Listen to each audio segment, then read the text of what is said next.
Hey, welcome to EPN. My name is Victor Lucas, and we bring you the latest in everything cool every single day. Today's episode's going out to Keith Marsh, who says he started watching us when he was 22 and he's now 40, so that's 18 years of great game info and opinion. Thank you for watching so much, Keith. This rundown is dedicated to you. Rockstar Games has pretty much confirmed that an all-new Red Dead sequel is on the way. At 6 a.m. this morning, as well as yesterday morning, all of Rockstar's social media accounts posted images that seem to point to a third entry in the Gritty Cowboy series. The first image was just the Rockstar logo against a red backdrop, but the second one, posted this morning, has a lot more, showing 7 cowboys silhouetted against a rising sun. Rockstar is notoriously secretive, and they haven't released any statements alongside the images, but these are clearly related to the Red Dead series, almost certainly teasing an imminent announcement about a new game. Rumors have been swirling about a third Red Dead adventure ever since the second game, Red Dead Redemption, was released in 2010. 2 months ago, Strauss Zelnick, the CEO of Rockstar's parent company, Take-Two Interactive, told investors that Rockstar is hard at work on some exciting future projects that will be revealed soon. Red Dead is Rockstar's most popular franchise outside of the Grand Theft Auto series, so any new game has a lot to live up to. It would also be Rockstar's first game developed for the current-gen consoles, as GTA 5 was ported over from last gen. We're huge Red Dead fans, so we can't wait to find out more. We'll let you know if Rockstar releases something new tomorrow morning. Nintendo isn't the only big console maker taking a bigger step into the mobile market. With Nintendo preparing to release a wave of new mobile games, starting with Super Mario Run this December, their rival Sony is thinking about doing something similar. According to the Japanese financial website Nikkei, Sony is planning to release 5 or more iOS and Android games next year, including new ones based on popular PlayStation franchises, along with ports of older PlayStation games. This wouldn't be as big a departure for Sony as it was for Nintendo, given Sony's long-standing ties to the mobile industry. They've obviously released many smartphones of their own, including the PlayStation-certified Xperia Play in 2011, and they've also made PlayStation companion apps for iOS and Android devices. This also wouldn't be their first time making mobile-specific games. They've released a handful of standalone iOS and Android titles based on big PlayStation franchises, most notably the puzzle game Uncharted Fortune Hunter and the endless platformer Run Sackboy Run. The fact that they're making an even bigger push into mobile development is just another indication of the growing importance of mobile gaming for the industry. This is also another nail in the coffin for the PlayStation Vita.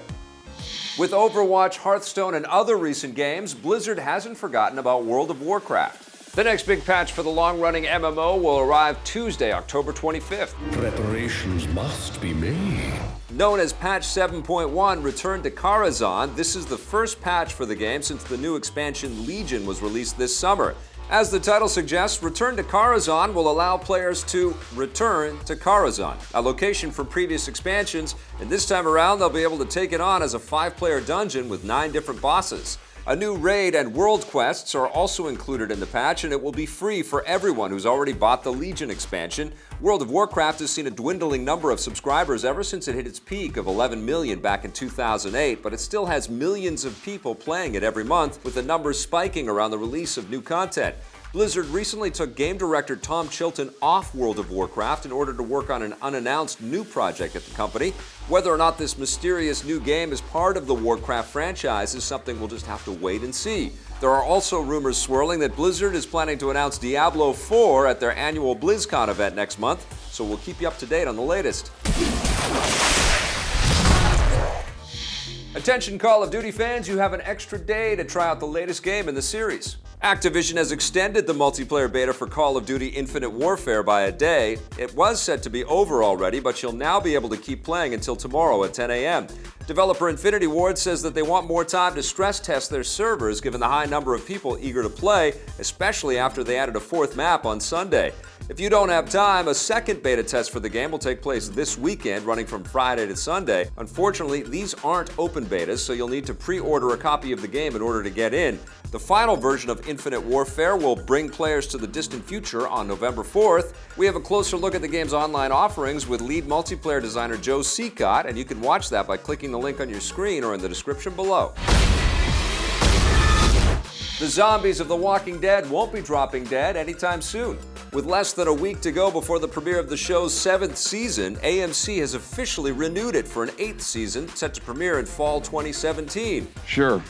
This couldn't be less surprising given that The Walking Dead is the network's most popular show, and they've previously voiced their intentions to keep it going for years to come instead of wrapping it up after a handful of seasons like they did with their last big series, Breaking Bad. I won.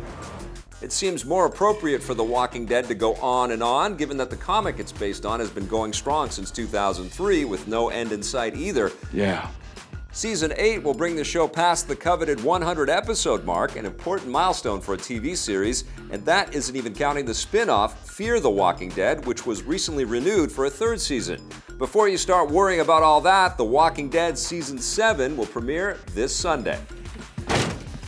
One of the coolest first-person shooter franchises has entered the world of virtual reality for the first time. Serious Sam VR: The Last Hope is now available through Steam Early Access. Oh yeah. Developed by franchise creator Crow Team, it promises to deliver all the violent, over-the-top mayhem and not-so-serious humor of the original Serious Sam games, this time with the added realism and immersion of virtual reality.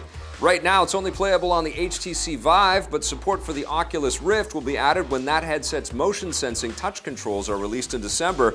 Keep in mind that this is still just an early access version of the game, so it hasn't been finished yet. The final version of Serious Sam VR is slated to arrive in about 6 months with more weapons, levels, and gameplay mechanics.